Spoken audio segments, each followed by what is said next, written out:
মানুষ যখন রেস্তোরাঁ ব্যবসা শুরু করতে চান তখন তাকে সরকারি 7টি দপ্তরের অনুমোদন এবং ছাড়পত্র নিতে হয়।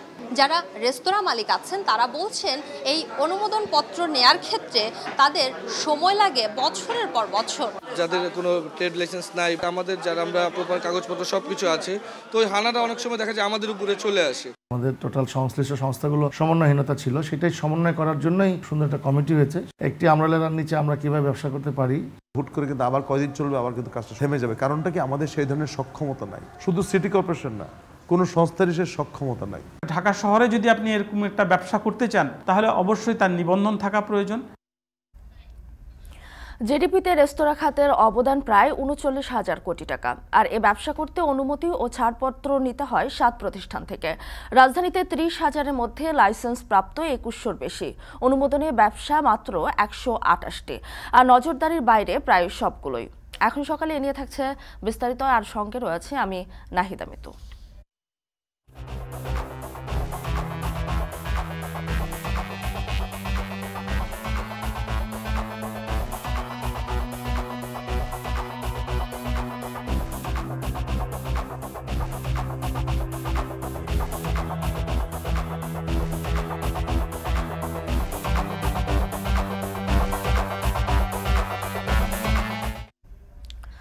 ডলারের আধিপত্যে হুমকিতে দক্ষিণ এশিয়ার অর্থনীতি। কমছে বিভিন্ন দেশের রিজার্ভ।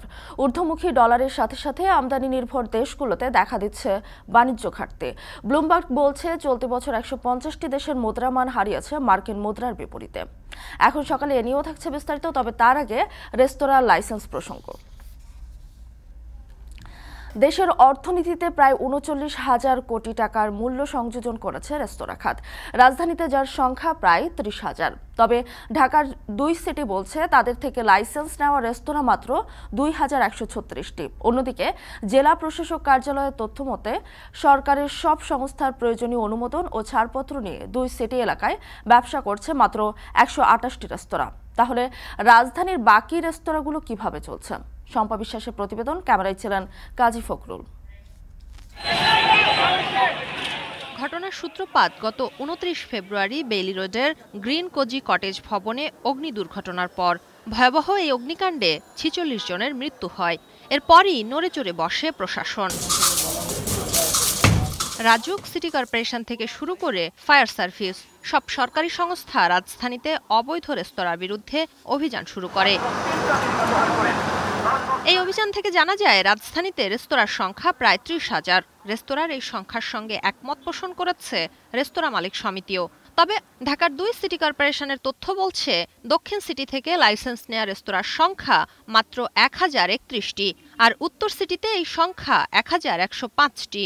অন্যদিকে ঢাকা জেলা প্রশাসকের কার্যালয়ের তথ্য অনুযায়ী সরকারের সব সংস্থার প্রয়োজনীয় অনুমোদন এবং ছাড়পত্র নিয়ে ঢাকায় রেস্তোরাঁ ব্যবসা করছে মাত্র ১৩৪টি প্রতিষ্ঠান। এর মধ্যে রাজধানীর 2 সিটি কর্পোরেশন এলাকায় রয়েছে ১২৮টি রেস্তোরাঁ। তাহলে রাজধানীর বাকি রেস্তোরাঁগুলো কিভাবে চলছে জানতে চাইলে এক সংস্থা দায় চাপায় অন্য সংস্থার ঘাড়ে। নকশা অনুমোদনের বিষয়ে একটি সংশ্লিষ্ট বিভাগ আছে, তো সেই সংশ্লিষ্ট বিভাগ যদি সেটিকে ওইভাবে ভালোভাবে যাচাই বাছাই করে যদি সেটি দিয়ে নিরাপদ করে থাকে তবেই কিন্তু এটি সুন্দর এবং সহায়ক হতে পারে। হুট করে কিন্তু আবার কয়দিন চলবে, আবার কিন্তু কাজটা শুরু হয়ে যাবে, থেমে যাবে। কারণটা কি, আমাদের সেই ধরনের সক্ষমতা নাই। শুধু সিটি কর্পোরেশন না, কোনো সংস্থারই সে সক্ষমতা নাই। আর আমি যদি বন্ধ করতে চাই তাহলে কিন্তু একটা বিরাট ধরনের কিন্তু ক্যাওয়াজ শুরু হয়ে যাবে। আর রেস্তোরাঁ ব্যবসার সঙ্গে জড়িতরা বলছেন অবৈধ রেস্তোরাঁর কারণে বৈধ ব্যবসায়ীদেরকেও নানা সময় হয়রানির সম্মুখীন হতে হয়। আবার সরকারি দপ্তরগুলো থেকে লাইসেন্স সহ অন্যান্য অনুমতিপত্র নেয়ার প্রক্রিয়াও জটিল। যাদের কোনো ট্রেড লাইসেন্স নাই তাদের জন্য দেখা যাচ্ছে যে আমাদের প্রপার কাগজপত্র সবকিছু আছে, তো ওই হানাটা অনেক সময় দেখা যায় আমাদের উপরে চলে আসে। ব্যবসার ক্ষেত্রে অবশ্যই আমরা ক্ষতিগ্রস্ত। আমরা তো আমাদেরকে বেতন দিতে হবে, বোনাস দিতে হবে কর্মচারীদেরকে। আমরা সেটা দেওয়ার হয়তো সুযোগ এই মুহূর্তে আমাদের জন্য একটু কষ্টসাধ্য হয়ে যাচ্ছে। আমাদের টোটাল সংশ্লিষ্ট সংস্থাগুলো সমন্বয়হীনতা ছিল, সেটাই সমন্বয় করার জন্যই একটি আমব্রেলার নিচে আমরা কিভাবে ব্যবসা করতে পারি সুন্দর একটা কমিটি হয়েছে। এদিকে নগর পরিকল্পনাবিদরা বলছেন জনবহুল এই শহরে উন্মুক্ত জায়গা, খেলার মাঠ এবং গণপরিসর নেই। তাই মানুষ স্বস্তির জন্য রেস্তোরাঁকে বেছে নেয়। ফলে অবশ্যই রেস্তোরাঁগুলো নিরাপদ হতে হবে এবং এগুলোকে নিয়মের মধ্যে নিয়ে আসতে হবে। প্রতিটা ঘটনার পরে এরকম অভিযান চলে, এগুলো কোনো টেকসই কোনো সমাধানের পথে যায় না। ঢাকা শহরে যদি আপনি এরকম একটা ব্যবসা করতে চান তাহলে অবশ্যই তার নিবন্ধন থাকা প্রয়োজন। যেখান থেকে নিরাপত্তার জন্য আপনার অ্যাপ্রুভাল নেওয়া প্রয়োজন, সে অ্যাপ্রুভালগুলোও নিতে হবে। শুধু নগরবাসীর বিনোদনের জায়গা হিসেবে নয়, বরং দেশের জিডিপিতেও অবদান রাখছে রেস্তোরাঁ। 2019-20 অর্থ বছরে দেশের জিডিপিতে রেস্তোরাঁগুলো প্রায় 39,000 কোটি টাকা মূল্য সংযোজন করেছে। দেশে একজন মানুষ যখন রেস্তোরাঁ ব্যবসা শুরু করতে চান তখন তাকে সরকারি 7টি দপ্তরের অনুমোদন এবং ছাড়পত্র নিতে হয়। যারা রেস্তোরাঁ মালিক আছেন তারা বলছেন এই অনুমোদন পত্র নেয়ার ক্ষেত্রে তাদের সময় লাগে বছরের পর বছর। আর এ কারণেই অনেকেই বৈধ কাগজপত্র ছাড়াই রেস্তোরাঁ ব্যবসা শুরু করতে বাধ্য হন। তাদের দাবি, এই অনুমোদনপত্র নেয়ার প্রক্রিয়া যদি আরও সহজ করা হয় এবং সেই সাথে প্রক্রিয়াটি যদি ঘুষমুক্ত করা হয় তাহলে অনেকেই বৈধভাবে রেস্তোরাঁ করতে উৎসাহ পাবেন। শম্পা বিশ্বাস, এখন, ঢাকা। 1.5 দশকে একাধিক মেগা প্রকল্প বাস্তবায়নে বদলে গেছে পটুয়াখালীর চিত্র। এবার শুরু হয়েছে রপ্তানিমুখী প্রকল্প ইপিজেড নির্মাণের কাজ। প্রকল্প সম্পন্ন হলে প্রত্যক্ষ ও পরোক্ষভাবে কর্মসংস্থান হবে প্রায় 3 লাখ মানুষের। পাওয়া যাবে বিপুল পরিমাণ বিদেশি বিনিয়োগও। এতে শুধু দক্ষিণাঞ্চল নয়, বদলে যাবে দেশের অর্থনীতির প্রবৃদ্ধি। সৈয়দ হুমায়ুন কবিরের প্রতিবেদনে বিস্তারিত। দক্ষিণের জেলা পটুয়াখালী। সবুজ প্রান্তর ছাপিয়ে শিল্পীর তুলির ছোঁয়ায় আঁকা অবারিত ফসলের মাঠ। এ চিত্র ঢাকা কুয়াকাটা মহাসড়কের পাশে আউলিয়াপুরের পঞ্চাকোড়ালিয়া এলাকার সুনির্দিষ্ট পরিকল্পনায় যেখানে শুরু হয়েছে দিনবদল। রপ্তানিমুখী ইপিজেডের নির্মাণ কাজ শুরু হচ্ছে এখানে। গত 1 এপ্রিল জমির দলিল হস্তান্তরের মধ্য দিয়ে আনুষ্ঠানিকভাবে যাত্রা শুরু হয় প্রকল্পের। এতে নির্মাণ ব্যয় ধরা হয়েছে 1443 কোটি টাকা। পদ্মা সেতু ও পায়রা বন্দরের সুফল পেতেই 418 একর জমির ওপর নির্মিত হচ্ছে প্রকল্পটি। আকলিমা বেগম ইপিজেড প্রকল্প এলাকার আওতায় পড়েছে তার ফসলি জমি, বসতবাড়ি সহ সবটুকু সহায় সম্বল। দেশের স্বার্থে স্থাবর সব সম্পত্তি দিতে রাজি তিনি, তবে বিনিময়ে পুনর্বাসন ও ইপিজেডে স্বজনদের কর্মসংস্থানের সুযোগ চান। তার মতো অনেকেই বৃহত্তর স্বার্থে জীবন জীবিকার একমাত্র অবলম্বন ভিটেমাটি ও কৃষি জমি প্রকল্প বাস্তবায়নের জন্য দিতে চান। তবে এজন্য জমির উপযুক্ত মূল্য, চাকরি এবং বাসস্থানের দাবি তাদের। রাখতে পারবো না, সরকারের জন্য থাকার জায়গা দেয়, আর আমার গুঁড়ো করলে কিরকম থাকতে পারবো, খাইতে পারবো, এই জন্য সরকার দেয়। সরকার এই জায়গা বলে নিলে তো বাধ্যতামূলক সরকারের স্বার্থের উন্নয়নের জন্য দিতে হইবে। এবছরের যে জমির রেটটা আছে এই রেটটা যেন আমরা সুষ্ঠুভাবে পাই, যাতে জনগণের যে কোনো কায়দায় প্রতারিত না হয়। কর্মসংস্থানের ব্যবস্থা করছে যুবকদের জন্য। আমরা যেন চাই আমাদের যেন জায়গা অধিগ্রহণ গেছে তা আমরা যেন প্রথম সারিতে আমরা চাকরি পাই। ইপিজেড এলাকার স্থানীয় অধিবাসীরাই এই প্রকল্পে কাজের অগ্রাধিকার পাবে বলে আশ্বস্ত করেছেন অতিরিক্ত জেলা প্রশাসক। এই ইপিজেডের আশেপাশে যারা তারাই অগ্রাধিকার পাবে। তো এদের এতগুলো মানুষের কর্মসংস্থান, অর্থনৈতিক উৎপাদন, এটাকে ঘিরে সামগ্রিক একটা জীবনযাত্রা পরিবর্তন হবে। কাজের মেয়াদ 3 বছর হলেও শুরুর বছরে প্রকল্পের প্রাথমিক কাজ শেষ হবে। প্রকল্পের কাজ শেষ হলে অন্তত 1 লাখ মানুষের কর্মসংস্থান হবে বলে আশা করা হচ্ছে। যাদের জমি অধিগ্রহণ করা হয়েছে তাদের যদি উপযুক্ত সন্তানাদি থাকে বা উপযুক্ত ওই পরিবারের কেউ থাকে, তারা নিশ্চয়ই এখানে কাজ করতে পারবেন। কারণ এখানে ইপিজেড হওয়ার কারণে এই এরিয়ার মানুষই কাজ করবে এখানে। 2026 সালে শেষ হবে ইপিজেডের মূল কাজ। প্রকল্পে অন্তর্ভুক্ত রয়েছে 4টি 6তলা কারখানা ভবন, 3টি 10 তলা এবং 4টি আবাসিক ভবন সহ অনেক স্থাপনা। এখন পটুয়াখালী। ব্রাহ্মণবাড়িয়ায় কচুরিপনা দিয়ে বাণিজ্যিকভাবে উৎপাদন হচ্ছে জৈব সার। জেলা নবীনগর উপজেলার তিতাস নদীর তীরে উপজেলা প্রশাসন ও কৃষি বিভাগের যৌথ উদ্যোগে করা প্লান্ট থেকে ইতোমধ্যে প্রায় 5 টন সার বাজারজাত করা হয়েছে। শীঘ্রই আরও 20টি প্লান্ট তৈরির কথা জানিয়েছেন সংশ্লিষ্টরা, যার মাধ্যমে প্রতি মাসে প্রায় 100 টন সার বাজারজাত করা হবে। এর ফলে সৃষ্টি হবে কৃষি উদ্যোক্তা এবং কর্মসংস্থান। সহকর্মী আজিজুর সঞ্চয়ের প্রতিবেদনে বিস্তারিত। দখল আর দূষণে এমনিতেই অস্তিত্ব সংকটে তিতাস। 130 কিলোমিটার দৈর্ঘ্যের এ নদী ক্রমশ জীর্ণ খালে পরিণত হচ্ছে। এছাড়া নদী জুড়ে কচুরিপানার ফলে ব্যাহত হচ্ছে নৌযান চলাচল। পাশাপাশি কচুরিপানার আধিক্যে নদীতে অক্সিজেনের ঘাটতির ফলে দেশীয় মাছের প্রজননও কমেছে। এই অবস্থায় নদীতে জমে থাকা কচুরিপানা দিয়ে বাণিজ্যিকভাবে জৈব সার উৎপাদন করছেন কৃষকরা। গেল বছরের অক্টোবরে নবীনগর উপজেলা সদরে তিতাস নদীর পূর্ব পাড়ে পরীক্ষামূলক জৈব সার প্লান্ট করা হয়। উপজেলা প্রশাসন ও কৃষি বিভাগের তত্ত্বাবধানে 10 জন কৃষকের মাধ্যমে সেখানে চলছে উৎপাদন কাজ। ইতিমধ্যে প্রায় 5 টন সার বাজারজাত করা হয়েছে, যার বাজার মূল্য প্রতি কেজি 15 টাকা। মূলত নদী ও হাওরের কচুরিপানাকে কাজে লাগানোর পাশাপাশি রাসায়নিক সারের ব্যবহার কমাতেই এ উদ্যোগ। গাঙ্গের থেকে কুস্তুরা ফেনা তুলছিহি তুইলা আপনার টাল দিয়ে জৈব সার তৈরি করছি। কইরা লাউ গাছের গোড়ায়, আপনার ঝিঙ্গা গাছের গোড়ায়, আপনার ইয়া গাছের গোড়া দিলে উপকারী হয়। ইউনো অফিস বা কৃষি অফিস থেকে আমরা আমাদেরকে এটা করাইতেছে, করানোর কারণে আমরা কিছু কর্মসংস্থান হইতেছে, তারপরে আমরা এটা থেকে কিছু টাকা পাইতেছি। যে জৈব সারটা বানাইছি, সারটা আপনার ভালো হয়েছে, জুরও ভালো, ফসলও ভালো হইতেছে, আল্লাহ দিলে ফসল এমনি ভালোই পড়তেছে, ওইটা থেকে খরচও কম। কচুরিপানা ভালোভাবে পচিয়ে জৈব সার তৈরিতে সময় লাগে 2 থেকে 2.5 মাস পর্যন্ত। এর সাথে মেশানো হয় চুন ও ট্রাইকোডার্মা পাউডার। পরীক্ষামূলক প্লান্ট থেকে সফলভাবে সার উৎপাদনের পর এবার বাণিজ্যিকভাবে সার উৎপাদনের প্রস্তুতি নেওয়া হচ্ছে। কচুরিপানাটা যদি আমরা কাজে লাগাতে পারি, আমাদের কিন্তু বিপুল পরিমাণ বৈদেশিক মুদ্রা সাশ্রয় হবে এবং আমাদের যে রাসায়নিক সার কৃষকরা ব্যবহার করে এর কার্যকারিতা বৃদ্ধি পাবে, মাটির স্বাস্থ্য রক্ষা হবে।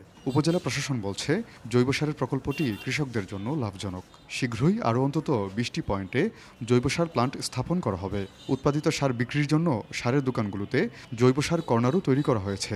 আমরা বড় আঙ্গিকে নবীনগরের 20টি পয়েন্টে আমরা কচুরিপানা থেকে জৈব সার উৎপাদনের প্রকল্প গ্রহণ করতে যাচ্ছি। আমরা ইতিমধ্যে 50 টন জৈব সার বিক্রি করেছি এবং এখান থেকে আরও অনেক জৈব সার আমরা বিক্রি করতে পারবো। এটা বাণিজ্যিকভাবে এটা লাভবান হবে। ব্রাহ্মণবাড়িয়ায় কচুরিপানা ছাড়াও শতাধিক কৃষক ও উদ্যোক্তা ভার্মি ও ট্রাইকো কম্পোস্ট প্লান্ট থেকে জৈব সার উৎপাদন করেন। প্লান্টগুলো থেকে প্রতি মাসে বাজারজাত করা হয় 350 থেকে 400 টন জৈব সার, যার বাজার মূল্য প্রায় 40 লাখ টাকা। আজিজুল সঞ্চয়, এখন ব্রাহ্মণবাড়িয়া। সিলেটের বাজারে সব সবজি বিক্রি হচ্ছে বাড়তি দামে, সরবরাহ কম থাকায় দাম বেশি বলছেন পাইকারি ব্যবসায়ীরা। এ নিয়ে বিস্তারিত জানাতে সিলেট নগরীর সোভানীঘাট এলাকার পাইকারি কাঁচা বাজারে রয়েছেন সহকর্মী রাকিবুল রাফি। রাফি, বাজারে মৌসুমী সবজির সরবরাহ কেমন দেখছেন এবং দাম স্বাভাবিক হতে কেমন সময় লাগতে পারে?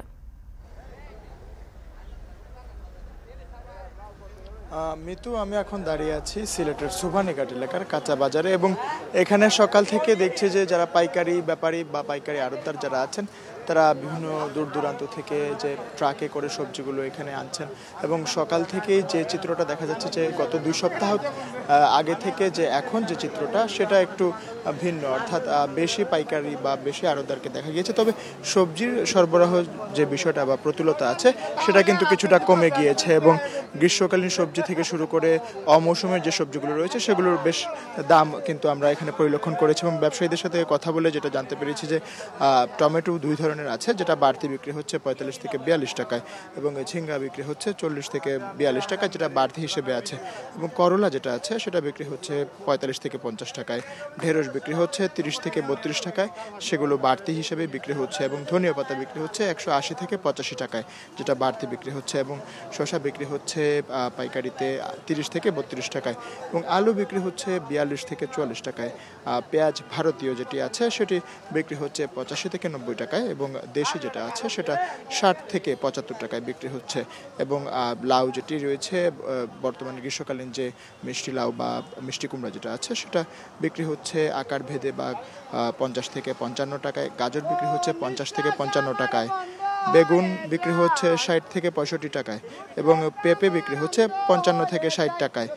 মরিচ বিক্রি হচ্ছে 110 টাকায়। মিষ্টি কুমড়া বিক্রি হচ্ছে 20 থেকে 25 টাকায় এবং লেবু প্রতি পিস বিক্রি হচ্ছে 10 থেকে 11 টাকায় এবং লাল শাক আটি প্রতি বিক্রি হচ্ছে 15 থেকে 20 টাকায় এবং চিচিঙ্গা বিক্রি হচ্ছে 50 থেকে 55 টাকায় এবং যারা আছে যারা বলতেছে যা পাইকাররা এবং আড়তদাররা যারা বলছেন তারা বলছেন যে সরবরাহ কিছুটা কমে যাওয়ায় তারা বাড়তি দামে বিক্রি করছেন এবং ভোক্তা পর্যায়ে যারা আছেন তারা বেশ অসন্তুষ্টি জানিয়েছেন।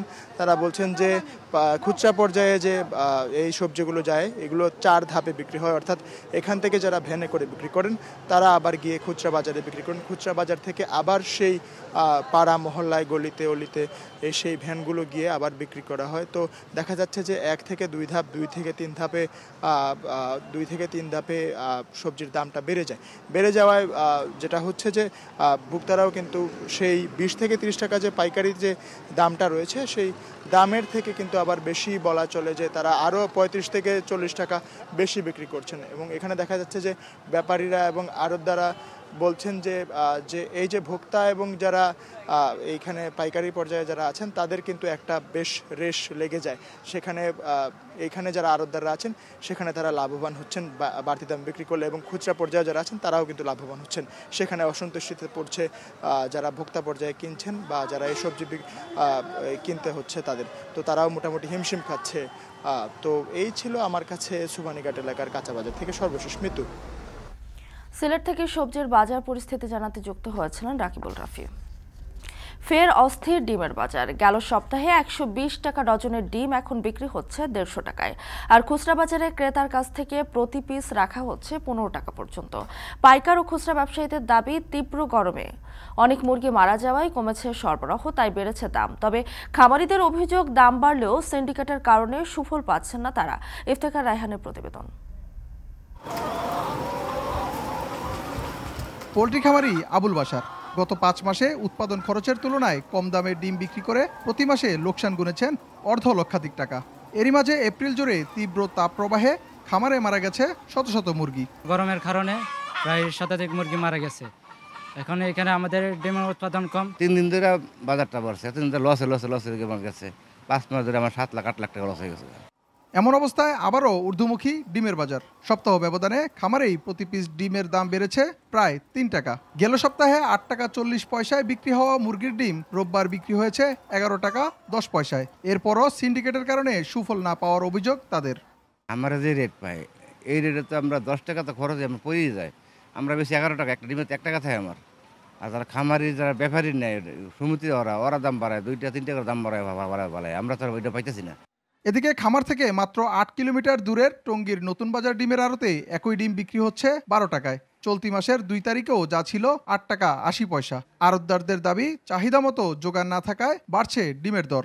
আমাদের চাহিদা হচ্ছে প্রতিদিন 40 থেকে 50 হাজার, আজকে মাল পেয়েছি 25,200। গরমের কারণে অনেক মুরগি মারা গেছে, এই কারণে বর্তমানে ডিম পাইতেছি না আমরা। এই বাজারে 1 সপ্তাহ 10 দিন আগে ডিম পাইতো 2.5 লাখ 3 লাখ, আর এই বাজারে পড়ছে এখন ডিম আসে 1 লাখ 1.5 লাখ। আমরা পাইতেছি না। আমরা এখন কিনতে গেলে সবসময় যে সমিতিটা আমরা নির্ধারণ করা হয়, বাজার কমিটি যারা সমিতি থেকে আমরাই যে দামে বিক্রি করতাম, যে 20 টাকা 30 টাকা বেশি দামে ওভারে, এটা আমরা এখন 40 টাকা 50 টাকা ওভারে আমরাই কিনে আনতেছি। অন্যদিকে খুচরা বাজারে প্রতি ডজন ডিমে 25 থেকে 30 টাকা বাড়ায় ভোক্তার গুনতে হচ্ছে অন্তত 150 টাকা। 1 সপ্তাহ আগে তো ডিমের হালি ছিল আমরা 40, তারপরে দাবে বাইরে 45 বিক্রি করছি। এখন আজকের 2 দিন থেকে আজকের থেকে 50 টাকা ডিম বিক্রি করতেছি। 1 সপ্তাহ আগে আসলে 130 টাকা ডজন, এখন বর্তমানে হয়েছে 150 টাকা ডজন। মহল্লায় তো আপনার হালি বিক্রি হয় 5-50 টাকা। গত বছর থেকে হঠাৎ অস্থির হয়ে ওঠে ডিমের বাজার। সবশেষ উৎপাদন থেকে শুরু করে পাইকার ও খুচরা পর্যায়ে ডিমের দাম নির্ধারণ করে সরকার, কিন্তু সিন্ডিকেট সহ নানা কারণে কার্যকর হয়নি সেই দাম। এমন অবস্থায় বাজার নিয়ন্ত্রণে সরকারের কঠোর মনোভাব ও সুষ্ঠু মনিটরিংয়ের দাবি ভোক্তাদের। ইফতেখার রায়হান, এখন, গাজীপুর। বিলম্বিত বৃষ্টির কারণে এবার কিছুটা পিছিয়েছে পুকুরে পোনা ছাড়ার মৌসুম। দেরিতে হলেও বৃষ্টি দেখা পাওয়ায় বেড়েছে বিভিন্ন প্রজাতির মাছের পোনার উৎপাদন। বগুড়ার কাহালুতে মাছের পোনার হাট থেকে পোনা বেচাকেনার খবর জানাতে আমাদের সঙ্গে যুক্ত হচ্ছেন হেদায়েতুল ইসলাম বাবু। হাটে বিভিন্ন প্রজাতির মাছের পোনার চাহিদা কেমন দেখছেন এবং হাটে পোনার সরবরাহ কেমন রয়েছে? মিতু, আপনাকে বলে রাখি শুরুতেই যে গোটা দেশ জুড়েই কিন্তু বগুড়ার কাহালু মাছের পোনার জন্য বেশ বিখ্যাত। দেশের উত্তরাঞ্চল সহ দেশের বিভিন্ন জায়গা থেকে মূলত এই কাহালু রেল স্টেশন সংলগ্ন এই জায়গাটিতে প্রতিদিন ভোর থেকে যে মাছের পোনার হাট বসে সেই হাটে লোকজন আসে। আমরা একটু আপনাকে এখানকার চিত্রটা দেখাতে চাই। আসলে এই হাটে মূলত আসলে এই যে দেখতে পাচ্ছেন আপনি, অনেক মানুষ এখানে ভিড় করে আছেন। এখানে বিক্রেতারা অপেক্ষা করছেন ক্রেতার জন্য। তাদের সামনে নিশ্চয়ই দেখতে পাচ্ছেন যে বিভিন্ন পাত্রে যে পোনা মাছের পোনা সেগুলো কিন্তু তারা সাজিয়ে রেখেছে। সেখানে বিভিন্ন প্রজাতির পোনা কিন্তু আমরা দেখতে পাচ্ছি। আমরা যদি একটু আপনাকে জানাই যে আসলে কি ধরনের পোনা মূলত এখানে পাওয়া যায়। আমরা এখানে দেখছি পাঙ্গাস মাছের পোনা আছে, কার্পু, সিলভার, পুঁটি, রুই, বাটার মশা, এরকম বিভিন্ন দেশীয় জাতের এবং পাশাপাশি বিদেশি জাতের যে মাছগুলো আছে সেই মাছের পোনাও কিন্তু এখানে উৎপাদন হয়। আমরা জেনেছি যে বগুড়ার কাহালুতে আপনার 2 থেকে 2.5 হাজারের মতো পুকুর আছে, যেই পুকুরগুলোতে মাছের পোনা উৎপাদন করা হয়। মূলত চৈত্র মাস থেকে পোনার যে ব্যবসা সেটি শুরু হয়, পোনার ব্যবসার যে মৌসুম সেটি শুরু হয়। কিন্তু এবার আসলে এই যে টানা তাপপ্রবাহ এবং যে খরা বৈশাখ জুড়ে, সেই খরার কারণে পুকুরে পানি শূন্যতার কারণে মূলত আসলে বেচাকেনাটা কিন্তু আসলে এবার পোনার যে বেচাকেনা সেটি কিন্তু সেভাবে হচ্ছে না। আপনাকে একটু বলে রাখি যে এবার আমরা যেটি জেনেছি যে আসলে পুকুরে পানি না থাকার কারণে আপনার পোনা মাছ ছাড়তে পারছেন না মাছ চাষিরা, যার কারণে পোনা উৎপাদন করলেও ব্যবসায়ীরা কিন্তু আসলে সেভাবে বেচাকেনা করতে পারছেন না। আমরা সকাল থেকে দেখছি যে যদিও সাম্প্রতিক সময়ে 2-1 দিন বৃষ্টি হয়েছে, কিন্তু সেই বৃষ্টিতে কিন্তু পুকুরে তেমন একটা পানি জমেনি। তো পানি না জমার কারণে আসলে যারা মাছ চাষ করেন তারা হাটে আসছেন না সেভাবে পোনা কেনার জন্য, যার কারণে আসলে পোনা বেচাকেনাটা কিন্তু প্রত্যাশিত বেচাকেনাটা শুরু হচ্ছে না। তবে এখনও পোনা ব্যবসায়ীরা অপেক্ষা করছেন যে আসলে বেচাকেনাটা হয়তো খুব দ্রুত হয়তো শুরু হবে। বৃষ্টি হলে পুকুরে পানি জমলে হয়তো পোনার চাহিদাটা আরও বেড়ে যাবে। তো মিতু, এই ছিল এখন পর্যন্ত আমার কাছে বগুড়ার কাহালু রেল স্টেশন সংলগ্ন মাছের পোনার হাট থেকে পোনা মাছ বেচাকেনার সবশেষ। বগুড়া থেকে মাছের পোনা বেচাকেনার খবর জানাতে যুক্ত হয়েছিলেন হেদায়েতুল ইসলাম বাবু। রাজধানীর যাত্রাবাড়ি থেকে কাশপুর সেতু পর্যন্ত মহাসড়কে নিত্যদিন ঘটছে ছিনতাইয়ের ঘটনা। সিসি ক্যামেরায় পর্যবেক্ষণ, হাইওয়ে পুলিশ, থানা পুলিশ এবং ট্রাফিক পুলিশের তদারকির পরও ছিনতাইকারীদের কবলে পড়ে সড়ক ব্যবহারকারীরা হারাচ্ছেন সর্বস্ব। সড়কটিতে নানান উন্নয়ন কার্যক্রমে যানজটমুক্ত হলেও আতঙ্ক হয়ে দাঁড়িয়েছে চুরি ছিনতাইয়ের ঘটনা। আরও জানাচ্ছেন মাঝার ইমন। 2016 সালের আগস্টে রাজধানীর যাত্রাবাড়ি থেকে এই কাঁচপুর ব্রিজ পর্যন্ত ঢাকা চট্টগ্রাম মহাসড়কের প্রায় 7.5 কিলোমিটার অংশকে 4 লেন থেকে 8 লেনে উন্নীত করা হয়। সেই সাথে ফুটওভার ব্রিজ নির্মাণ, ইউটার্ন নির্মাণ সহ বিভিন্ন উন্নয়নমূলক কাজে মহাসড়কের যে যানজটের চিত্র ছিল সেটি অনেকাংশেই কমে গিয়েছে। তবে এই সড়ক ব্যবহারকারীরা হরহামেশাই পড়ছেন ছিনতাইকারীদের কবলে। অনেক সময় সর্বশান্ত হওয়ার সাথে সাথে প্রাণও হারাচ্ছেন অনেক মানুষ। দিন কিংবা রাত সার্বক্ষণিক ক্যামেরায় নজরদারি, দায়িত্বে স্থানীয় ও হাইওয়ে পুলিশ। তারপরও এই নিরাপত্তার ফাঁক গলিয়ে ঢাকা চট্টগ্রাম ও ঢাকা সিলেট মহাসড়কের যুক্তপথ রাজধানীর যাত্রাবাড়ি থেকে কাঁচপুর সেতু পর্যন্ত অহরহ ঘটছে ছিনতাইয়ের ঘটনা। ঘটক দেলোয়ার হোসেন দীর্ঘ ৩৫ বছর ধরে যিনি রাজধানীতে জীবনসঙ্গী খুঁজে দেওয়ার কাজ করছেন। শনিরাখড়া এলাকার অফিস থেকে বাসায় ফেরার পথে ছিনতাইকারীদের কবলে পড়ে হারিয়েছেন সব। অন্তত 10 থেকে 12,000 টাকার ওষুধ লাগে। ঘটনার পরদিন কাছের থানায় গিয়ে ছিনতাইয়ের বিষয়ে আইনি ব্যবস্থা নিতে চেয়েছিলেন দেলোয়ার। তবে পুলিশ ছিনতাইয়ের ঘটনা উল্লেখ না করে মোবাইল হারানোর বিবরণ দিয়ে সাধারণ ডায়েরি লিপিবদ্ধ করে। জিডি করার জন্য গেছি, থানা বলল যে আপনি করতে পারবেন, আপনার মাল হারাই গেছে, মোবাইল হারাই গেছে, এটা করতে পারবেন। ওই ছিনতাই সেগুলি বলতে পারবেন না, এগুলি বলে মামলা হবে না, হবে না, জিডি হবে না। তো আমি বাধ্য মতন আমি ওই মোবাইল হারাই গেছে ওই বলে আমি জিডি করে আসছি। দেলোয়ারের ছিনতাইয়ের ঘটনায় কেন হলো হারিয়েছে জিডি, এমন প্রশ্ন ছিল নারায়ণগঞ্জের সিদ্ধিরগঞ্জ থানা পুলিশের কাছে। ঠিক আছে, যদি এরকম হয় অবশ্যই আমরা আইনগত ব্যবস্থা নিব, নো ডাউট, অবশ্যই মামলা নিব এবং সেটা আমরা তদন্ত করব এবং যে প্রকৃতির উদ্দেশ্যী আমরা তাকে গ্রেপ্তার করব এবং বিজ্ঞ আদালতে প্রেরণ করব। যাত্রাবাড়ি চৌরাস্তা থেকে সাইনবোর্ড পর্যন্ত সড়ক দেখভাল করে ডিএমপির ট্রাফিকের ওয়ারি বিভাগ। আর সাইনবোর্ড থেকে কাঁচপুর সেতু পর্যন্ত অংশের দায়িত্বে হাইওয়ে পুলিশ। তবে সড়কে অপরাধ দমন বা সংগঠিত হলে কাজ করে স্থানীয় থানা পুলিশ। যাত্রাবাড়ি চত্বর, কাজলা, শনিরাকড়া, মাতুয়াইল ইউটার্ন, সাইনবোর্ড, মৌচাক ইউটার্ন এবং কাঁচপুর সেতুর নিচের অংশে বেশি ছিনতাইয়ের ঘটনা ঘটছে। দিনের চেয়ে রাতের আধারেই এই সড়ক ব্যবহারকারীরা বেশি ছিনতাইয়ের শিকার হন। দেশীয় অস্ত্র ঠেকানোর পাশাপাশি কখনো নাম্বার প্লেট ছাড়া মোটরসাইকেল, কখনো আবার প্রাইভেট কার ব্যবহার করে ঘটে ছিনতাই। জড়িতদের মধ্যে বেশিরভাগই কিশোর বা যুবক বয়সের। কয়েকদিন আগে আমি এখান থেকে কাউন্টার ঘুষে বাসায় যাব, ও আর আমি তখন দুইটা লোক, 4-5টা লোক উপরে খাড়া রয়েছে, আর একটা লোক ওর সে মোবাইল করে সব নিয়ে গেছে। 10টার সময় খাড়া রয়েছি, রাত বাইতে যাইতে একটা গাড়িটা আইতেছে না, মানে তো আমার একটু ভয় ভয় করতেছে। অনেক সময় আমাদের যাত্রীর মোবাইল চুরি হয়ে যায়, বাসে ওঠা অবস্থায় মোবাইল টানতে নিয়ে যায়। এখানে শৃঙ্খলা বা আইন শৃঙ্খলার কথা বলতে গেলে এখানে দুর্বলতা আছে। রাজধানীতে বিতর্ক প্রতিযোগিতার অনুষ্ঠানে উপস্থিত হলে লিখিত এক প্রশ্নের জবাবে ঢাকা মেট্রোপলিটন পুলিশের কমিশনার বলেন, শহরে কিশোর গ্যাংয়ের উপদ্রব, সেই সঙ্গে চুরি ছিনতাই দমনে তৎপর পুলিশ। মিরপুর, মোহাম্মদপুর, উত্তরা এবং যাত্রাবাড়ির দিকে এই কয়েকটি এলাকায় আমরা বেশি কিশোর অপরাধী দেখে থাকি এবং সেই যদি আমি থানার সংখ্যা বলি তাহলে 50টি থানার ভিতরে 10টির বেশি না যে থানায় কিশোর অপরাধীদের আমরা উপস্থিতি খুঁজে পাই। তো সেদিকে কিন্তু ব্যবস্থা গ্রহণ করা হচ্ছে। যখন অভিযোগ আসে অর্থাৎ প্রতিকারমূলক যে কাজ, সেই কাজে বিন্দুমাত্র কোনো গাফিলতি নেই। কোনো ঘটনা এক ধরনের আসলে সাথে সাথে মামলা গ্রহণ করা হয়। চুরি ছিনতাই ঠেকাতে আইন শৃঙ্খলা রক্ষাকারী সংস্থার আরও কার্যকরী ভূমিকা গ্রহণের পরামর্শ দিয়ে ব্যক্তি সচেতনতাও বৃদ্ধির কথা বলছেন সমাজ ও অপরাধ বিশেষজ্ঞরা।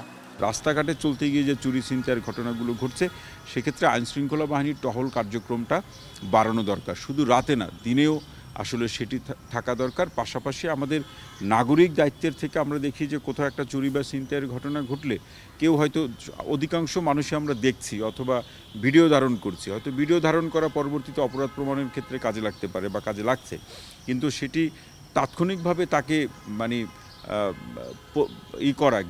আটক করা অথবা এটাকে প্রতিরোধ করা, সেই জায়গা থেকে কিন্তু আসলে নাগরিকরা দায়িত্ব পালন করছে না। বিশ্লেষকরা বলছেন, চুরি ছিনতাইয়ের মতো ঘটনাগুলো সঠিকভাবে লিপিবদ্ধ না হলে আইনের প্রতি আস্থা হারাবেন ভুক্তভোগীরা। মাঝার ইমন, এখন, ঢাকা। এখন সকালে নিচ্ছে ছোট্ট একটা বিরতি, ফিরছে একটু পরে।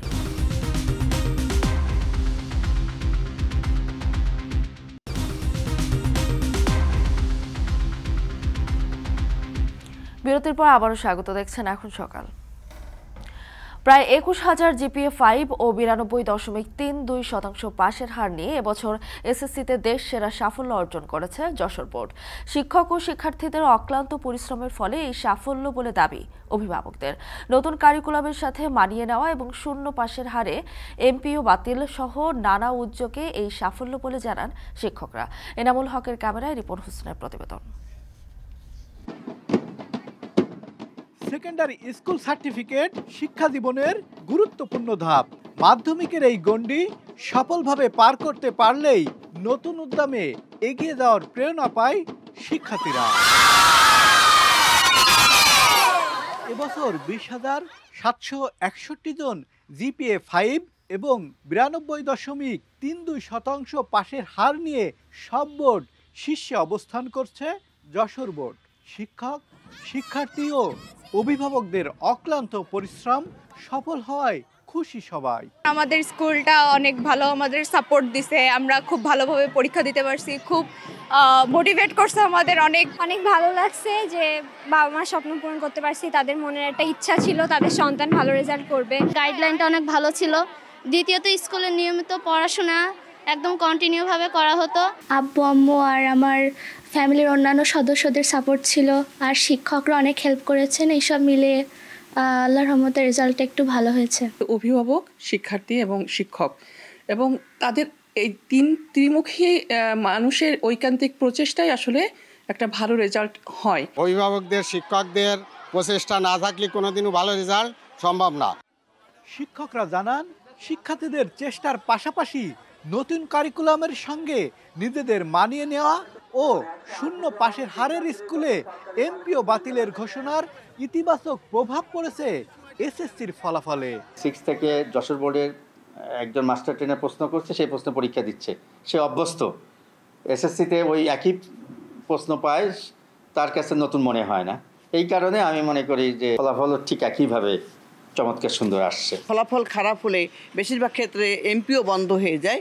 এটিও শিক্ষকদের একটি ভীতির কারণে, এই ভীতিটিও কিন্তু শিক্ষার্থীকে ভালো করে বা প্রেরণা দিতে, উৎসাহিত করতে বাধ্য করেছে শিক্ষকরা। ভালো করবার জন্য সেই অনুযায়ী শিক্ষকবৃন্দ শিক্ষার্থীদের তৈরি করার ফলে যশোর বোর্ডে এবছর ঈর্ষণীয় ফলাফল হয়েছে বলে আমি মনে করি। তবে পাশের হার বাড়ার পাশাপাশি শিক্ষার মান বাড়াতে কাজ করতে হবে বলে মনে করেন এই শিক্ষাবিদ। শিক্ষার্থীদেরকে জনসম্পদে পরিণত করতে হবে, উপযুক্ত শিক্ষা, তারপরে বিজ্ঞতা দিয়ে তাদেরকে আলোকিত করে নিজেকে যোগ্য করে গড়ে তুলতে যাতে পারে। এবার খুলনা বিভাগের 10 জেলার 566 স্কুলের 1,61,567 শিক্ষার্থী যশোর বোর্ড থেকে এসএসসি পরীক্ষায় অংশ নেন, যার মধ্যে উত্তীর্ণ হয়েছে 1,48,577 জন। রিপন হোসেন, এখন যশোর। টানা 3 বছর এসএসসির ফল বিপর্যয় ঘটেছে সিলেট শিক্ষা বোর্ডে, কিন্তু এই বিপর্যয়ের দায় কি শুধু শিক্ষার্থীদের নাকি শিক্ষা প্রশাসনেরও? শিক্ষাবিদদের দাবি, শিক্ষা প্রতিষ্ঠান ও শিক্ষকদের পাঠদানে ত্রুটির পাশাপাশি আর্থসামাজিক প্রেক্ষাপটের কারণে এসএসসির ফলে পিছিয়েছে সিলেট। তবে মানবিক শাখায় উত্তীর্ণ কম হওয়ায় সামগ্রিক ফলে নেতিবাচক প্রভাব পড়েছে বলে দাবি বোর্ডের কর্মকর্তাদের। রাকিবুল রাফির প্রতিবেদন, ছবি তুলেছেন অনিল পাল। এবার এসএসসি পরীক্ষায় সব বোর্ডের মধ্যে পাশের হারে পিছিয়ে সিলেট বোর্ড। 1,09,580 জন শিক্ষার্থী অংশ নিয়ে পাশ করেছে 80,006 জন। পাশের হার 73.35%, যা 2023 সালের চেয়ে 2.71% কম। গতবার এসএসসিতে পাশের হার ছিল 76.06%, আর এবছর জিপিএ 5 পেয়েছে 5,471 জন, যা গত বছরের তুলনায় 19 জন বেশি। শুধু এবারই নয়, টানা তৃতীয়বারের মতো তলানিতে অবস্থান করছে বোর্ডটি।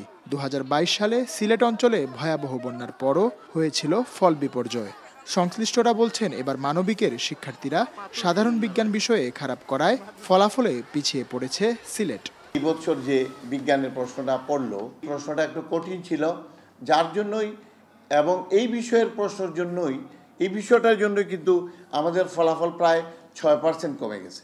তবে শিক্ষকরা জানান, লেখাপড়ায় অমনোযোগী ও অভিভাবকদের অসচেতনতার পাশাপাশি বিদেশমুখী স্থানীয় সংস্কৃতিও শিক্ষার্থীদের খারাপ ফলাফলের অন্যতম কারণ। ছেলেরা একটু কম মনোযোগী বা পড়াশোনায় গেছে, তাদের হয়তো বা চিন্তা চেতনায় তাদের অভিভাবকদের কেউ তারা দেখে হয়তো সবাই আত্মীয় স্বজনের মধ্যে অনেকেই দেশের বাইরে থাকে, সেটা থেকে হয়তো বা অনুপ্রাণিত হয়। শিক্ষাবিদরা আরও বলছেন, দুর্গম হাওর অঞ্চল ও গ্রামের শিক্ষা প্রতিষ্ঠানগুলোতে তুলনামূলক কঠিন বিষয়ে মানসম্পন্ন শিক্ষক না থাকায় সার্বিক ফলাফলে বিরূপ প্রভাব ফেলেছে। তাই শিক্ষকসহ সংশ্লিষ্টদের দায় এড়ানোর সুযোগ নেই। শিক্ষকরা পর্যাপ্ত ট্রেনিং থেকে বঞ্চিত হয়। এই পর্যাপ্ত ট্রেনিং থেকে বঞ্চিত হওয়ার কারণে গ্রাম পর্যায়ের যে শিক্ষকরা সায়েন্স, বিশেষ করে সায়েন্সের শিক্ষার্থীরা, সেই শহরের শিক্ষার্থীদের সাথে যে কম্পিটিশনে ভালো রেজাল্ট করার থেকে তারা পিছিয়ে পড়ে। শিক্ষার গুণগত মান নিশ্চিত করার জন্য আমাদের সবাইকে কাজ করতে হবে। মূলত শিক্ষা প্রতিষ্ঠানের শিক্ষক, অভিভাবক এবং তাদের যে আমাদের যে ঊর্ধ্বতন কর্তৃপক্ষ, আমি বলছি শিক্ষা বোর্ড বলি, মাউসি বলি, তাদেরকেও এই ক্ষেত্রে সমানভাবে এগিয়ে আসতে হবে। সিলেট বোর্ডের শিক্ষার মান ও পাশের হার বৃদ্ধিতে বিশেষ নজরদারি দরকার বলে মনে করেন শিক্ষাবিদ ও অভিভাবকরা। রাকিবুল রাফি, এখন সিলেট। দক্ষ জনশক্তি তৈরি করছে ফেনী কারিগরি প্রশিক্ষণ কেন্দ্র। প্রতিষ্ঠানটি 6টি শাখায় প্রশিক্ষণ নিয়ে কাজের সুযোগ হচ্ছে হাজারো যুবক যুবতীর। দেশে বিদেশের সব জায়গায় কর্মক্ষেত্রে নিজেদের দক্ষতার প্রমাণ দিচ্ছে এখান থেকে প্রশিক্ষণ নেওয়া শিক্ষার্থীরা। সোলাইমান ডালিমের প্রতিবেদন। Computer operation, graphics design, electrical, mobile servicing, motor driving সহ 6টি ট্রেডে প্রশিক্ষণ দিয়ে ফেনী কারিগরি প্রশিক্ষণ কেন্দ্র গড়ে তুলছে দক্ষ জনবল। এখানে প্রশিক্ষণ নিয়ে কর্মক্ষেত্রে এগিয়ে যাওয়ায় সন্তোষ প্রকাশ করেছেন শিক্ষার্থীরা। আমাদেরকে 2 শিফট করে 40 জন করে কোর্স করানো হচ্ছে। এই কোর্স শেষে আমরা একটা পেশাদার লাইসেন্স পাবো। 3 মাসের জন্য সিলেক্ট হয়েছি এবং এটি হচ্ছে সার্টিফিকেট সহ আমাদেরকে দেওয়া হবে। সম্পূর্ণ ফ্রিতে আমি এই ড্রাইভিং কোর্সটা করতে পারতেছি যেন আমি বাইরে যেতে পারি। এখানে প্রশিক্ষণের মান অনেকই ভালো, শিক্ষকেরা ইনস্ট্রাক্টর যারা আছে এরা যথেষ্ট আন্তরিক। 2010 সালে নির্মাণ কাজ শুরু হলেও ভূমিসহ নানা জটিলতা মিটিয়ে 2021 সাল থেকে ফেনী সদর উপজেলার পাঁচগাছিয়া ইউনিয়নের দক্ষিণ কাশিমপুরে ফেনী নোয়াখালী সড়কের পাশে কার্যক্রম চালু করে ফেনী কারিগরি প্রশিক্ষণ কেন্দ্র। জনবল সহ কিছু সংকট থাকলেও এ প্রতিষ্ঠান থেকে বিভিন্ন শাখায় অংশ নিয়ে দেশ বিদেশে কাজ করছেন শিক্ষার্থীরা, ভূমিকা রাখছেন দেশের সামগ্রিক অর্থনীতিতে। একটু জনবলের সমস্যা আছে, জনবলের চাহিদা হলে আরও আমরা পর্যায়ক্রমে 2টা ট্রেডের প্রশিক্ষণ কার্যক্রম শুরু করবো। এই প্রশিক্ষণ কার্যক্রমগুলি শুরু হলে পুরোপুরি আমরা বেকার জনগোষ্ঠীকে প্রশিক্ষণের মাধ্যমে আমরা আনতে পারবো এবং তাদের দেশে বিদেশে কর্মসংস্থানের সুযোগ সৃষ্টি হবে। স্থানীয় জনপ্রতিনিধিরা জানান, সরকারি খরচে প্রশিক্ষণ নিয়ে নিজেদের দক্ষ করে তুলছে গ্রাম থেকে শহরের শিক্ষিত বেকার জনগোষ্ঠী। ফেনী জেলার প্রত্যন্ত অঞ্চলের এই যুবকরা এবং ছাত্ররা এই ট্রেনিং অংশগ্রহণ করছে। আমরা মনে করি এই ট্রেনিংয়ের মাধ্যমে তারা আমাদের এই দেশের এবং এই জেলার প্রতিটি অঞ্চলে দক্ষ জনবল তৈরি করতে অনেক বেগবান সক্ষম হচ্ছে। 3 বছরে প্রতিষ্ঠানটি থেকে প্রশিক্ষণের আওতায় এসেছে 1000-এর বেশি জনশক্তি। এর মধ্যে স্থায়ীভাবে কাজ করছে 470 জন। সৌদি, সিঙ্গাপুর, রোমানিয়া, কাতার সহ বিভিন্ন দেশে কাজ করছে 500-র বেশি। পুরুষের পাশাপাশি গাড়ি চালানো সহ অন্যান্য শাখায় অংশ নিচ্ছে নারীরাও। বর্তমানে 5 শতাধিক তরুণ তরুণী প্রশিক্ষণ নিচ্ছে এখানে। তবে কাজের ক্ষেত্র বাড়াতে welding, machine tools operation, heavy equipment driving, roller ও ক্রেন পরিচালনা প্রশিক্ষণ এবং ভাষা শিক্ষার দাবি জানিয়েছে শিক্ষার্থীরা। মোটর সেকশনে যে জিনিসগুলি এখানে এখনো আসে নাই, তবে আসলে উপকৃত হব আমরা অনেক। প্রশিক্ষক, জনবল সহ কিছু সংকট থাকলেও দক্ষ জনশক্তি তৈরিতে ইতিবাচক ভূমিকা রাখছে এই প্রতিষ্ঠানটি। প্রবাসী অধ্যুষিত এই জনপদের সামগ্রিক উন্নয়নে রাখছে অবদান। সুলাইমান ডালিম, এখন ফেনী। এখন সকালে নিচ্ছে আরো একটা বিরতি, ফিরছে একটু পরে।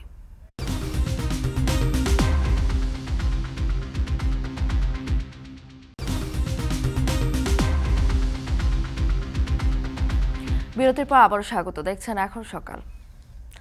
আন্তর্জাতিক প্রসঙ্গ। ডলারের আধিপত্য বাড়ায় বড় ধরনের হুমকির মুখে বিশ্বের বিভিন্ন দেশের অর্থনীতি। বিশেষ করে দক্ষিণ এশিয়ার দেশগুলোর অবস্থা বেশি নাজুক। ডলারের দর বাড়ার সাথে সাথে আমদানি নির্ভর এসব দেশগুলোতে দেখা যাচ্ছে বাণিজ্য ঘাটতি। তাই কমছে বৈদেশিক মুদ্রার রিজার্ভও। ব্লুমবার্গের তথ্য মতে চলতি বছর 150টি দেশের মুদ্রা মূল্য হারিয়েছে মার্কিন মুদ্রার বিপরীতে। জাহানারা ভুইয়ার প্রতিবেদন। দিন দিন বেড়েই চলছে ডলারের দর। এর বিপরীতে মূল্য হারিয়েছে বিশ্বের প্রায় সব গুরুত্বপূর্ণ মুদ্রা। ব্লুমবার্গের তথ্য মতে চলতি বছর 150টি দেশের মুদ্রা মূল্য হারিয়েছে মার্কিন মুদ্রার বিপরীতে।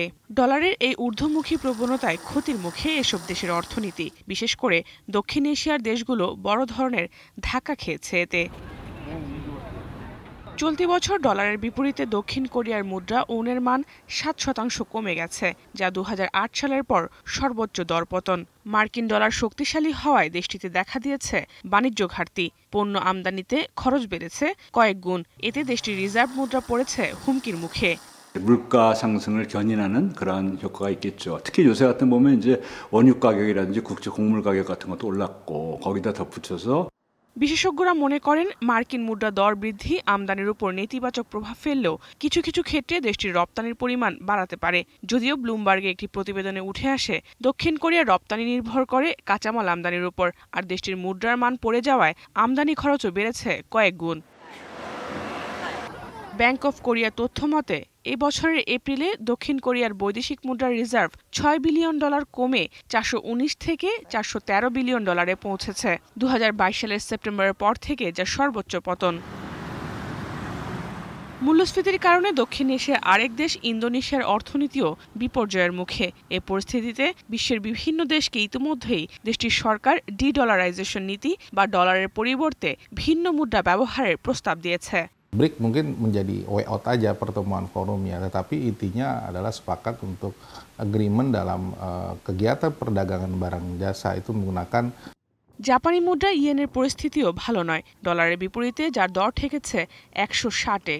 現在米国であれだけのこの高い政策金利が高止まりしている状態ですから、そうしたことで政府の為替介入ですね、今回ですと8兆円ないしは9兆円というレベル。জাপানের মুদ্রার এই দুরবস্থা বেশি দিন চললে বিনিয়োগকারীরা জাপানের উপর আস্থা হারাতে পারে বলে শঙ্কা বিশ্লেষকদের। জেহানারা ভুঁইয়া, এখন বিশ্ব। ফিলিস্তিন ইস্যুতে বিশ্বজুড়ে যখন ইসরায়েলি পণ্য বয়কট করা হচ্ছে, তখন কোমল পানীয় বাজারে আধিপত্য দেখাচ্ছে প্যালেস্টাইন কোলা। ইউরোপের বাজারে প্রতিনিয়ত বাড়ছে এর চাহিদা। মাত্র 2 মাসেরও কম সময়ে বিক্রি হয়েছে প্রায় 40 লাখ ক্যান প্যালেস্টাইন কোলা। বিস্তারিত উজ্জ্বল হাফিজের প্রতিবেদনে। গাজায় ফিলিস্তিনিদের উপর ইসরায়েলের হামলার জেরে বিশ্বের নানা প্রান্তে চলছে ইসরায়েলের সঙ্গে সম্পর্কযুক্ত কোম্পানি ও পণ্য বয়কট আন্দোলন। গাজা ইস্যুতে ইসরায়েলকে সমর্থন জানিয়ে তোপের মুখে পড়ে কেএফসি, স্টারবাকস, ম্যাকডোনাল্ডস, পেপসি, কোকাকোলার মতো বেশ কয়েকটি আন্তর্জাতিক ব্র্যান্ড। ফিলিস্তিনের প্রতি সংহতি জানিয়ে সুইডেনের মালমো শহরে প্যালেস্টাইন কোলা নামে কোমল পানীয় উৎপাদন শুরু করেন ফিলিস্তিন বংশোদ্ভূত সুইডিশ 3 ভাই। মূলত কোকাকোলা ও পেপসির বিকল্প হিসেবে এই পানীয় বাজারে ছাড়েন তারা। এরই মধ্যে যা সাড়া ফেলেছে বিশ্বজুড়ে। ইউরোপের বিভিন্ন রেস্তোরাঁ, সুপার শপে বাড়ছে এর চাহিদা। অনেক কোম্পানিও দিচ্ছে এই পানীয়র অর্ডার। সংবাদ মাধ্যম দ্য ন্যাশনালের এক প্রতিবেদন বলছে, সময়োপযোগী ও সিদ্ধান্তে পানীয়টি বাজারে আসার মাত্র 2 মাসের মধ্যেই বিপুল লাভ করেছেন উদ্যোক্তারা। বিক্রি হয়েছে অন্তত 40 লাখ ক্যান প্যালেস্টাইন কোলা। সামাজিক যোগাযোগ মাধ্যমেও প্যালেস্টাইন কোলাকে সমর্থন জানাচ্ছেন কোটি মানুষ। প্যালেস্টাইন কোলার ক্যানের নকশাটিও প্রশংসা কুড়িয়েছে সবার। ফিলিস্তিনের ঐতিহাসিক প্রতীক জলপাইয়ের ডাল ও কেফিয়ার নকশা রাখা হয়েছে ক্যানটিতে। পাশাপাশি সবার জন্য স্বাধীনতা এমন বার্তা লেখা রয়েছে ক্যানটিতে। উদ্যোক্তারা জানান, একটি দাতব্য সংস্থার উদ্যোগেই প্যালেস্টাইন কোলা বাজারে এনেছেন তারা। শিগগিরই সুইডেনে একটি ফাউন্ডেশন প্রতিষ্ঠা করে অসহায় ফিলিস্তিনিদের সহায়তায় তহবিল সংগ্রহ করবেন তারা। গাজায় ইসরায়েলের হামলা শুরুর পর পেপসি, কোকাকোলার পরিবর্তে অন্য ব্র্যান্ডের কোমল পানীয়র দিকে ঝুঁকছেন ক্রেতারা। লেবাননে বেশ জনপ্রিয়তা পেয়েছে জাল্লোল এবং জি কোলা নামের পানীয়। মিশরে স্পিরো স্প্যাথিস নামে একটি পানীয়র বিক্রি বেড়েছে প্রায় 350%। এদিকে বাংলাদেশের কোমল পানীয় মজুর বিক্রির লভ্যাংশের একটি অংশ দান করা হচ্ছে ফিলিস্তিনের তহবিলে। উজ্জ্বল হাফিজ, এখন বিশ্ব। এখন সকালে নিচ্ছে আরো একটা বিরতি, ফিরছে একটু পরে।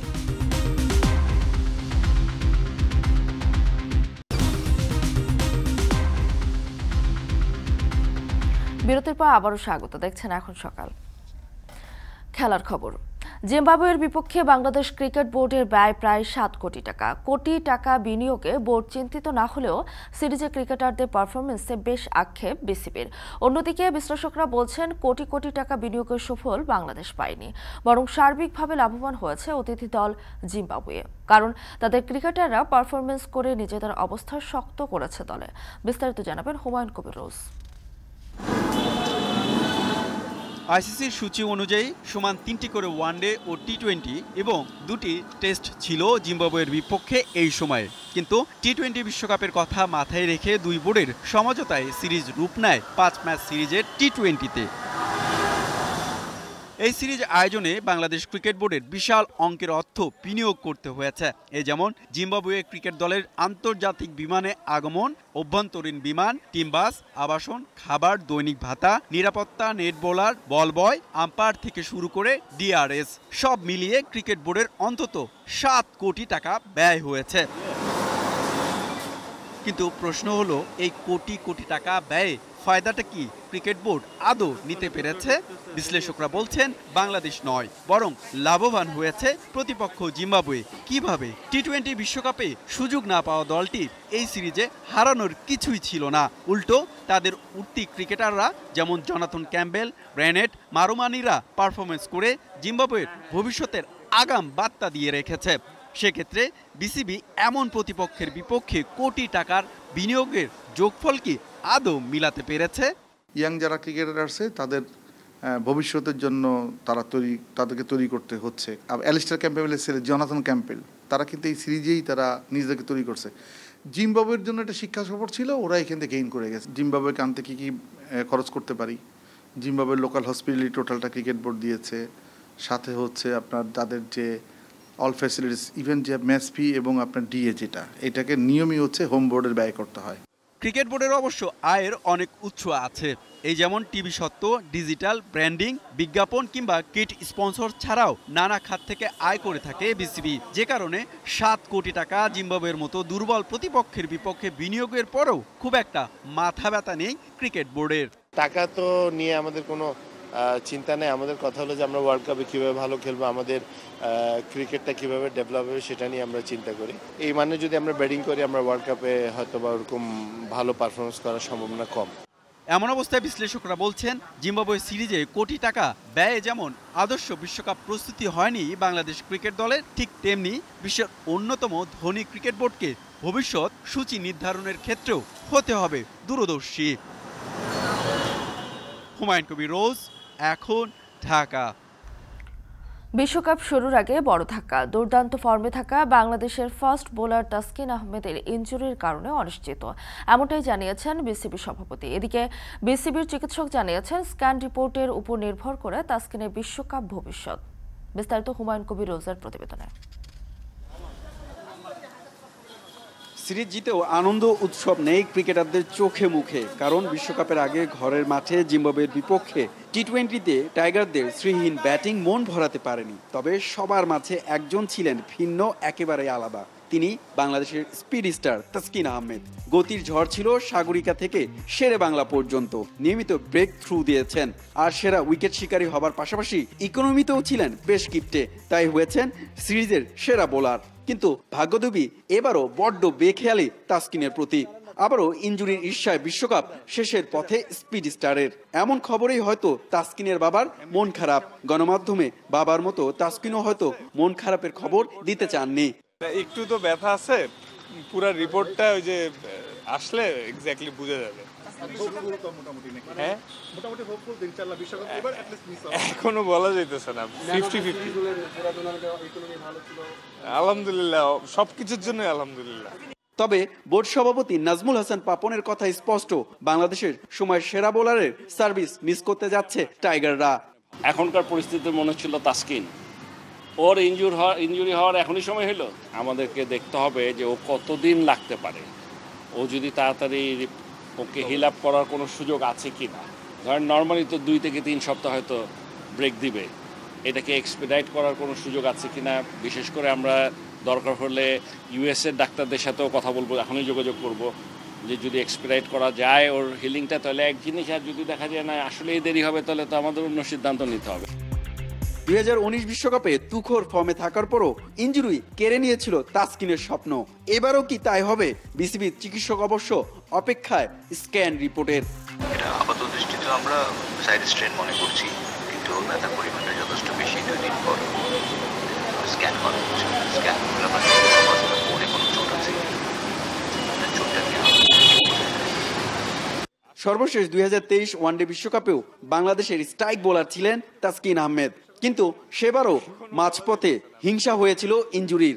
এবারও যদি ইনজুরির ঈর্ষা পেয়ে বসে তাসকিনকে, তবে সবচেয়ে বড় ধাক্কাটা লাগবে বাংলাদেশের পেস ইউনিটে। হুমায়ুন কবির রোজ, এখন, ঢাকা। শেষ করছি এখন সকাল। এখন টেলিভিশন ওয়েবসাইটে দেখতে ভিজিট করুন www.ekhon.tv। এছাড়া ফেসবুকে দেখতে ভিজিট করুন facebook.com/tv.ekhon এবং ইউটিউবে দেখতে ভিজিট করুন youtube.com/c/ekhon।